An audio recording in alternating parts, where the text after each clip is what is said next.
सभी विद्यार्थियों का अभिनव फिजिक्स चैनल पर एक बार फिर से हार्दिक स्वागत और अभिनंदन है। आज अपन 12th के चैप्टर फर्स्ट का जो अगला टॉपिक है कंटिन्यूस चार्ज डिस्ट्रीब्यूशन, उसके बारे में डिस्कशन करेंगे। पूरा का पूरा मैटर इंग्लिश मीडियम में लिखा हुआ है, हालांकि मैं जो भी डिस्कशन होगा इसको हिंदी में भी बोलूँगा ताकि हिंदी मीडियम वाले बच्चों को भी प्रॉब्लम नहीं हो। तो जो चार्ज डिस्ट्रीब्यूशन है वो अपन 3 तरीके से कर सकते हैं। पहला है लीनियर चार्ज डिस्ट्रीब्यूशन, दूसरा है सरफेस चार्ज डिस्ट्रीब्यूशन, तीसरा है वॉल्यूम चार्ज डिस्ट्रीब्यूशन।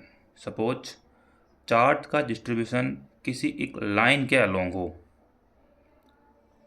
तो उस चार्ज डिस्ट्रीब्यूशन को अपन बोलेंगे लीनियर चार्ज डिस्ट्रीब्यूशन, और चार्ज का डिस्ट्रीब्यूशन किसी एक प्लेन के ऊपर हो, किसी एक सरफेस के ऊपर हो तो उसको अपन बोलेंगे सरफेस चार्ज डिस्ट्रीब्यूशन। और चार्ज का डिस्ट्रीब्यूशन अगर किसी एक वॉल्यूम में हो, स्पेस में हो, तो उसको अपन बोलेंगे वॉल्यूम चार्ज डिस्ट्रीब्यूशन। तो 1 बाय 1 अपन इन तीनों को डिस्कशन करेंगे और कैसे फोर्स की वैल्यू कैलकुलेट करते हैं उसका भी अपन डिस्कशन करेंगे। तो सबसे पहला है लीनियर चार्ज डिस्ट्रीब्यूशन, इसको हिंदी में बोलते हैं रैखिक आवेश वितरण। पहले मैं इंग्लिश में बोल देता हूँ कि when charge distribution along A line और वायर मीन्स चार्ज का डिस्ट्रीब्यूशन अगर किसी एक वायर पर किया गया हो या एक लाइन के अलोंग किया हुआ हो तो उस डिस्ट्रीब्यूशन को अपन बोलेंगे called as linear charge distribution. जैसे कोई भी क्यू चार्ज हो इज यूनिफॉर्मली डिस्ट्रीब्यूटेड, यूनिफॉर्मली का मतलब है कि यूनिफॉर्म है आपका charge, uniformly distributed on a wire of length L. एक वायर है इसकी लेंथ एल है, इसके ऊपर क्यू चार्ज यूनिफॉर्मली डिस्ट्रीब्यूटेड है। देन लीनियर चार्ज डेंसिटी एक नया वर्ड है और इसको अपन लैम्डा से डिनोट करते हैं। Linear charge density is denoted by lambda. इसको डिफाइन करेंगे अपन total charge upon total length. तो यहाँ पर अपन टोटल चार्ज क्यू को डिस्ट्रीब्यूटेड कर रहे हैं और जो वायर की लेंथ है वो टोटल लेंथ एल है, तो total charge divided by total length Q upon L. Next, इस लेम्डा की यूनिट क्या होगी? तो चार्ज की यूनिट कुलाम होती है और लेंथ की यूनिट एसआई में मीटर होती है, तो कुलाम पर मीटर। और इसकी डायमेंशन चार्ज की A1 T1 और मीटर की L1, सो इसकी डायमेंशन होगी M0 L-1 T1 और A1। अब अपन देखेंगे कि सपोज करो कि क्यू चार्ज किसी एक वायर के ऊपर डिस्ट्रीब्यूटेड है, तो उस वायर और कोई एक टेस्ट चार्ज है क्यू नॉट, उसके बीच में फोर्स कितना होगा? अब अपन ने पढ़ा है कि जो कुलॉम्स लॉ है वो पॉइंट चार्ज के ऊपर एप्लीकेबल है। तो यहाँ पर तो पॉइंट चार्ज है नहीं, ये तो पॉइंट चार्ज है, लेकिन ये जो डिस्ट्रीब्यूशन है वो पॉइंट चार्ज नहीं है। तो अब अपन फोर्स कैसे कैलकुलेट करेंगे? तो उसका तरीका है, जैसे यहाँ पर लिखा हुआ है suppose a wire A be having uniform linear charge density lambda. ये जो वायर है इसकी जो लीनियर चार्ज डेंसिटी है वो लैम्डा है। And how to calculate force between wire and test charge Q naught, यानी कि जो क्यू चार्ज है, टोटल चार्ज है वायर के ऊपर, उस चार्ज और उस क्यू नॉट चार्ज के बीच में अपन फोर्स कैसे कैलकुलेट करेंगे? तो इसको कैलकुलेट करने का तरीका है कि अपन एक वायर के ऊपर एक लाइन एलिमेंट लेंगे अपन। जैसे यहाँ पर एक लाइन एलिमेंट पी क्यू लिया गया है जिसकी लेंथ यहाँ पर डेल्टा एल बोली गई है। तो इस डेल्टा एल में अपन सबसे पहले अपन चार्ज निकालेंगे और ये जो लाइन एलिमेंट है वो बहुत स्मॉल है, तो इसको अपन एज ए ट्रीट करेंगे पॉइंट चार्ज की तरह।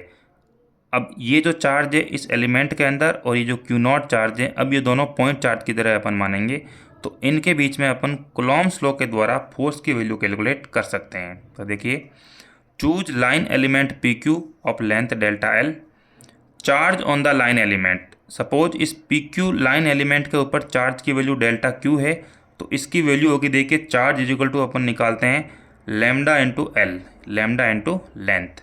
तो यहाँ पर इसकी लेंथ डेल्टा एल है तो डेल्टा क्यू चार्ज आएगा lambda into delta L.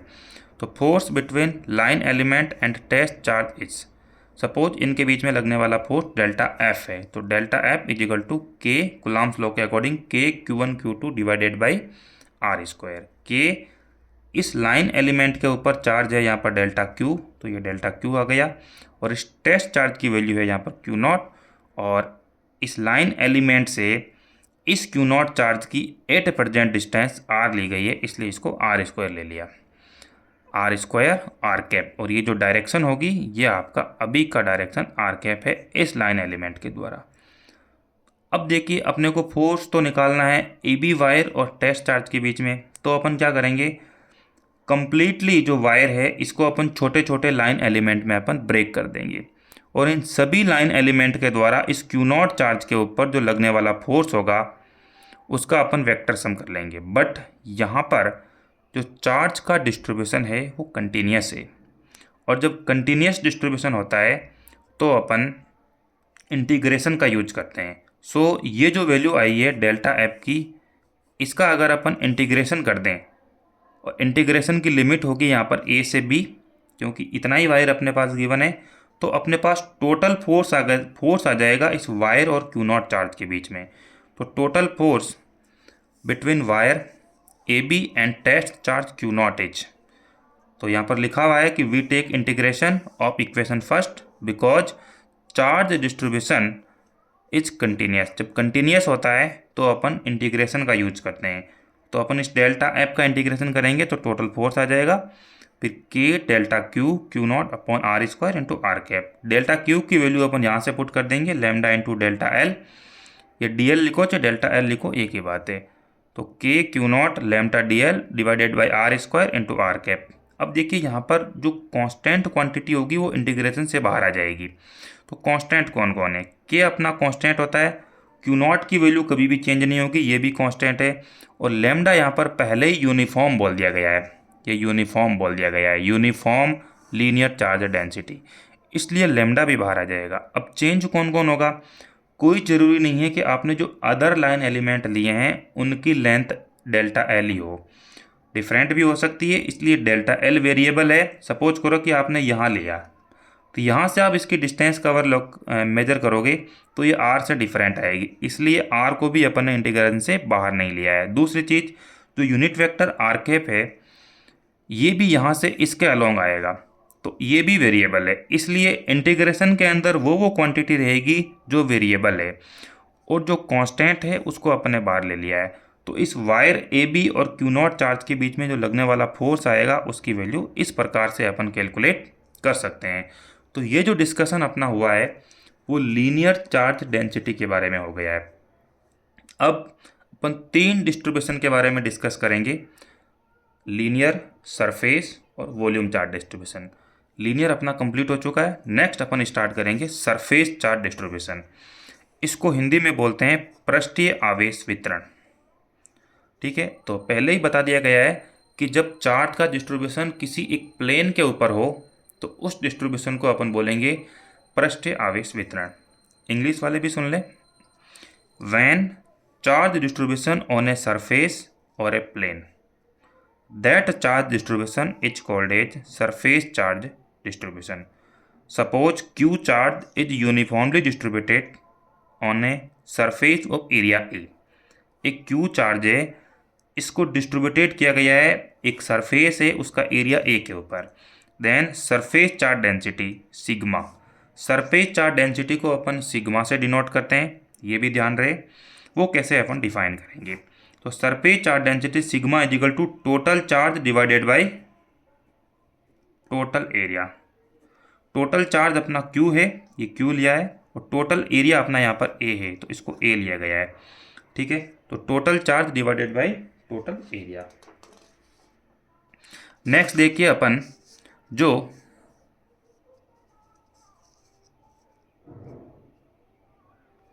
Surface charge density sigma है इसकी यूनिट और इसके डायमेंशन के बारे में भी डिस्कस करेंगे। तो surface charge density charge per unit area होती है, चार्ज की यूनिट यहाँ पर कूलाम होती है और एरिया की यहाँ पर मीटर स्क्वायर होती है, इसलिए कूलाम पर मीटर स्क्वायर। और इसकी जो डायमेंशन है कूलाम की A1 T1, और यहाँ पर एरिया की डायमेंशन होती है एल स्क्वायर, यानी कि एरिया लंबाई इंटू चौड़ाई होता है, तो लंबाई की भी एल और चौड़ाई की भी एल, इसलिए एल स्क्वायर। तो m0 L-2 T1 and A1। तो कभी भी एग्जाम में आता है तो इसको आप ध्यान में रखें।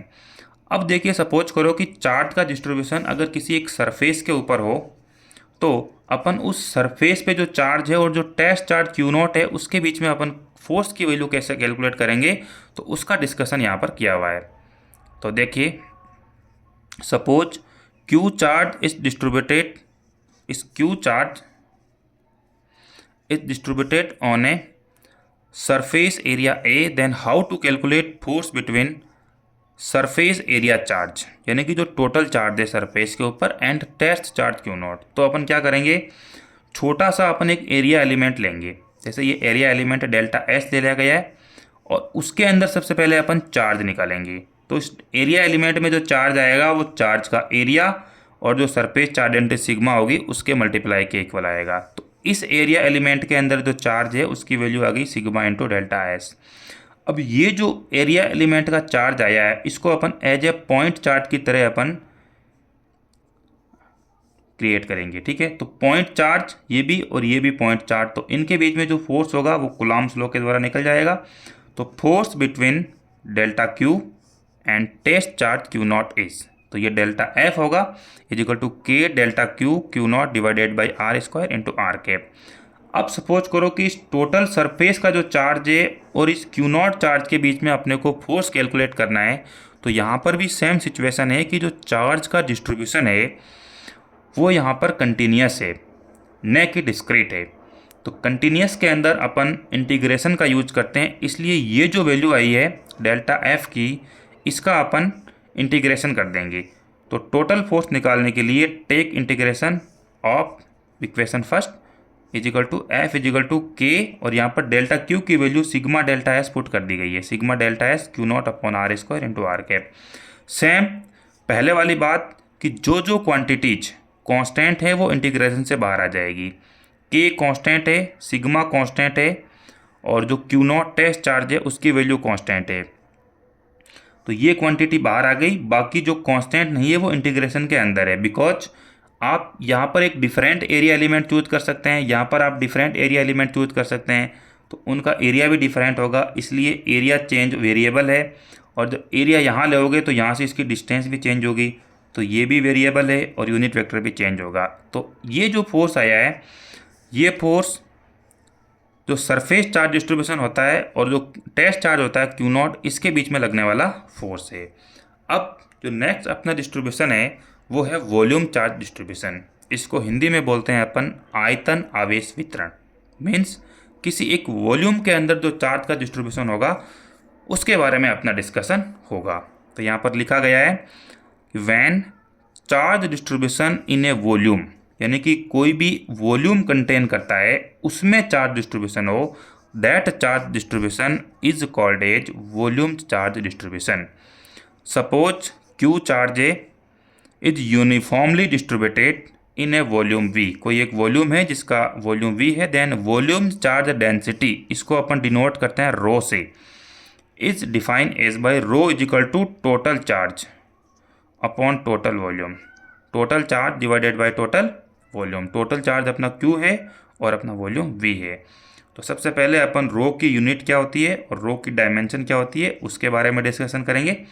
Unit of rho is equal to charge की यूनिट कुलाम और वॉल्यूम के यहाँ पर मीटर क्यूब, तो कुलाम पर मीटर क्यूब, ठीक है। किसी की यूनिट आपको रटनी नहीं है, समझनी है। अब इसकी डायमेंशन निकालते हैं। चार्ज की डायमेंशन आती है A1 T1 और वॉल्यूम की आती है लंबाई इंटू चौड़ाई इंटू ऊंचाई। तो सभी की लंबाई चौड़ाई ऊंचाई की जो डायमेंशन होती है वो L होती है, इसलिए यहाँ पर L3 आ गई। तो M0 L-3 T1 and A1, तो ये आपके वॉल्यूम चार्ज डेंसिटी रो है उसकी ये डायमेंशन हो गई है। कभी भी एग्जाम में आए याद नहीं करनी है, बस इसको ढंग से समझनी है और वहाँ पर 1 सेकेंड में इसको कैलकुलेट करना है।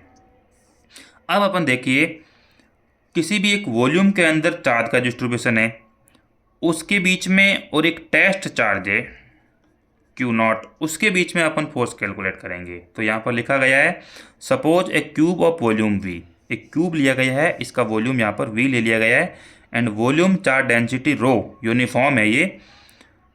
Then how to calculate force between volume charge Q, इस वॉल्यूम के अंदर टोटल चार्ज है उसको यहाँ पर Q लिया गया है and test charge Q naught, और ये जो टेस्ट चार्ज Q नॉट है इसके बीच में फोर्स कैसा होगा।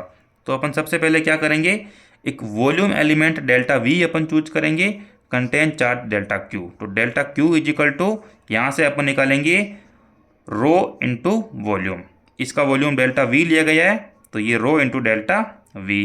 अब ये जो वॉल्यूम एलिमेंट होगा वो एज ए ट्रीट करेगा पॉइंट चार्ज की तरह। अब अपन पॉइंट चार्ज ये भी है और ये भी पॉइंट चार्ज है, तो इनके बीच में जो फोर्स है वो अपन कूलॉम्स लॉ के द्वारा कैलकुलेट कर सकते हैं। तो force between volume element delta V और इसके अंदर जो चार्ज होगा वो कितना होगा delta Q and test charge Q naught, यहाँ पर टेस्ट लिखा हुआ नहीं है, टेस्ट चार्ज Q नॉट।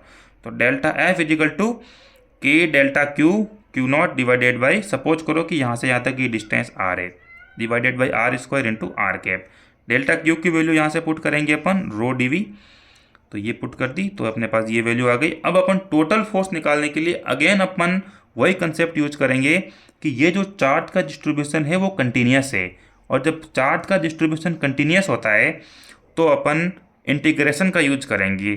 तो इस क्यूब के अंदर जितना चार्ज है इस टोटल चार्ज के द्वारा इस Q नॉट के बीच में लगने वाला फोर्स होगा वो अपन इस इक्वेशन का इंटीग्रेशन करेंगे तो अपने को मिल जाएगा। तो total force between cube of charge, ठीक है, and test charge Q naught, तो delta F is equal to F vector is equal to, इसका अपन इंटीग्रेशन करेंगे K rho delta V Q naught upon R square into R cap. Same वही concept, जो quantities constant है वो integration से बाहर आ जाएगी। K कांस्टेंट है, रो कांस्टेंट है, Q नॉट कांस्टेंट है, तो ये यहाँ पर बाहर आ गई, और जो कांस्टेंट नहीं है वो इंटीग्रेशन के अंदर रहेगी। तो इस प्रकार से विद्यार्थियों अपन ने आज 3 प्रकार के डिस्ट्रीब्यूशन पढ़े हैं, linear charge distribution, surface charge distribution and volume charge distribution. इनके ऊपर बेस्ड कई बार न्यूमेरिकल क्वेश्चन पूछे जाते हैं, तो आप सभी एक बार ध्यान से इस कंसेप्ट को कर लें कि जैसे यहाँ पर सबसे पहले आपको पता है कि डायरेक्ट अपन कूलॉम्स लॉ अप्लाई नहीं कर पा रहे थे, फिर अपन ने एलिमेंट लिया, एलिमेंट के ऊपर जो चार्ज था उसको अपन ने एज ए पॉइंट चार्ज की तरह ट्रीट किया, फिर उनके बीच में कूलॉम्स लॉ के द्वारा फोर्स निकाला, और जो फोर्स आया उसका अपन ने इंटीग्रेशन करके टोटल फोर्स निकाल लिया। तो इस प्रकार से कई सारे आगे इसके ऊपर कंसेप्ट के ऊपर क्वेश्चन आएंगे, तो अपन आगे डिस्कस करेंगे क्वेश्चनों के बारे में भी।